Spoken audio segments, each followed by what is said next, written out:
Welcome, and thank you for joining today's Community Area Planning Workshop.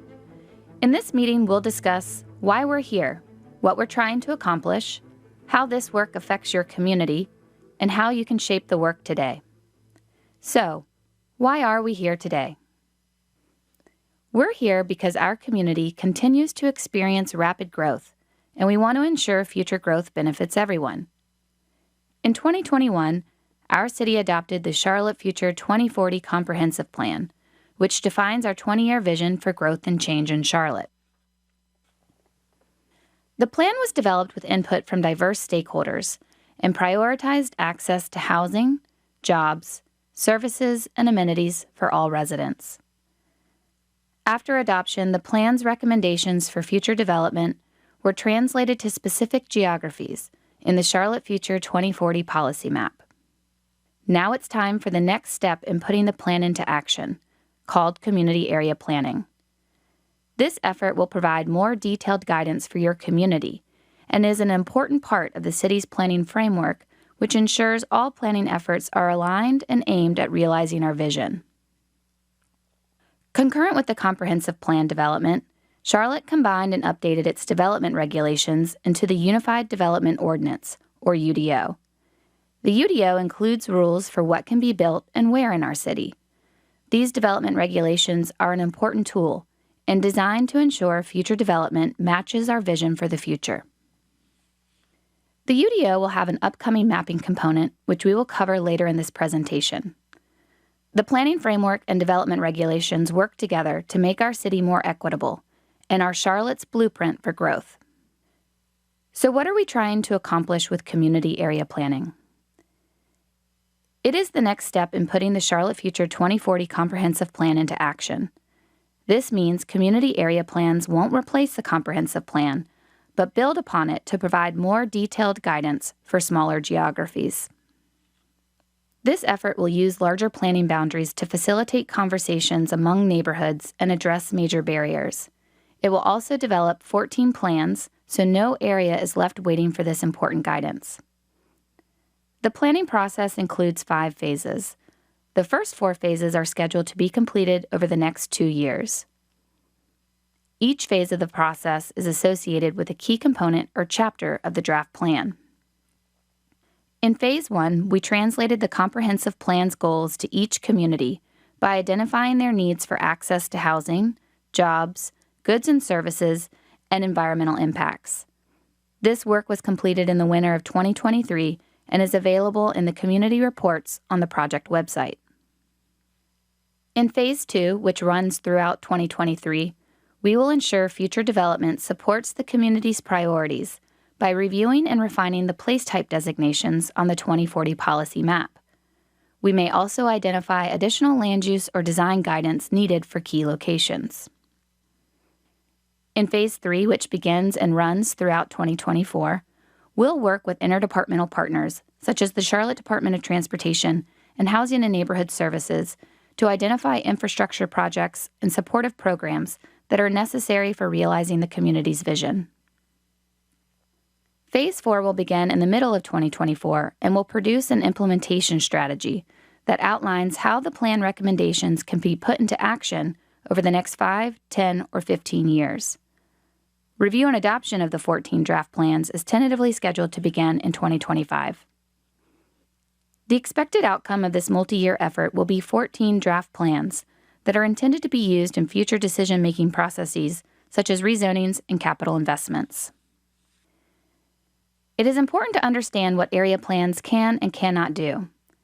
They inform decision-making but do not create new rules or laws. They identify needed investments but don't provide the funding for them. They may recommend a zoning change but will not rezone a property. And finally, plans are intended to guide development, not stop it. Community input is critical to the success of this planning effort. There are and will continue to be a range of in-person and online opportunities to get involved throughout the next few years. In addition to today's workshop, you can join our mailing list, check out your community's report, and help identify important assets in your area using the community workbook. If you have questions along the way, a member of our team will be at a library near you each month. To learn more about sharing your voice, please visit the project website. How will community area planning affect your community? This process builds upon the work of the Comprehensive Plan, which identified the West Inner geography as needing better access to housing choices and a need to reduce environmental impacts. In Phase 2, we'll review the place type designations within the 2040 policy map for this geography. These designations are based on guidance from the Comprehensive Plan and significant input from the community. They were applied citywide to ensure future growth is aligned with infrastructure capacity and distributed equitably. In this process, we'll look for opportunities to refine the place type designations to provide better access to housing and mitigate environmental impacts in your area. Next year, in Phase 3, we'll return for another round of community workshops to discuss needed infrastructure projects and supportive programs here. I've mentioned place types several times. They are a tool for organizing patterns of development. They're more holistic than Charlotte's previous tool because they provide guidance for land use, design, mobility, and open space amenities. Place types will help ensure future development creates complete communities across our city. 10 place types were adopted within the Charlotte Future 2040 Comprehensive Plan. They are categorized into the places we live, work, and play. Each play an important role in realizing our vision for the future. However, several place types are more capable of improving access and mitigating environmental impacts. Therefore, today's place type discussions will primarily focus on the place types highlighted on the screen. When discussing today's meeting purpose, I mentioned there would be a future mapping effort for the Unified Development Ordinance, called Alignment Rezoning. Alignment rezoning will be informed in part by the place type designations within the community area plans and ultimately adopted into the 2040 policy map. Place types will inform alignment rezoning because place types and the UDO zoning districts were designed to work together. For each of the 10 place types, there is one or several zoning districts that codify the guidance within the place type. Many other standards in the UDO are also based on place types, but not tied to the zoning districts. The Alignment Rezoning Project will put development standards in place to achieve the vision of the Comprehensive Plan and Policy Map. It is an additional step and is needed to review how future zoning changes can best be aligned with the community's vision for future growth and development. The Unified Development Ordinance was adopted in August 2022 and will be effective June 1, 2023. The Alignment Rezoning Project is in early development. A recommended draft zoning map for conventional districts is tentatively scheduled for 2025. A recommended draft zoning map for conditional districts is expected in late 2025 or 2026. With that, let's talk about how you can shape the community area planning process today. Next up is a series of table discussions that are designed to collect feedback which will inform future refinements to place type designations, as well as next steps in the planning process. There are 3 different table discussions for this geography. Each discussion is expected to take 20 minutes. If you'd like to participate in all 3 discussions, please stand at the sound of the bell and rotate to a new table. You may choose to spend more or all of your time at one table. If this is the case, please stay seated during the rotation. The discussion materials will be made available online at the end of this week. You're welcome to provide additional feedback online, and we ask you to encourage others to participate. The 2023 workshop materials will be available online until December 29, 2023. Staff is stationed at each table and will facilitate today's discussions. You can expect staff to walk you through 3 general steps. First, they'll review the intent and character of place types within an area.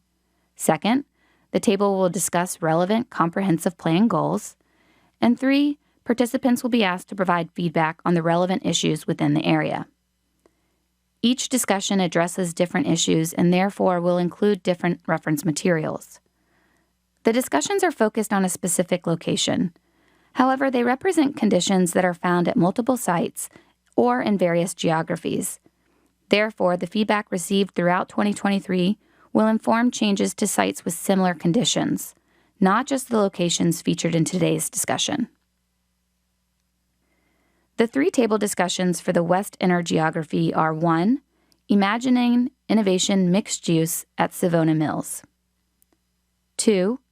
Balancing Priorities, Neighborhoods Adjacent to Manufacturing. We'll be looking at the Morrisfield Drive and Seymour Drive area. 3. Confirming the community's vision and corridors. We'll be looking at West Boulevard and Remount Road. If you have a site-specific comment or question, you can visit the station at the front of the room. Thank you for your time and attention during today's presentation. Staff will now answer questions before moving on to the discussion portion of today's workshop.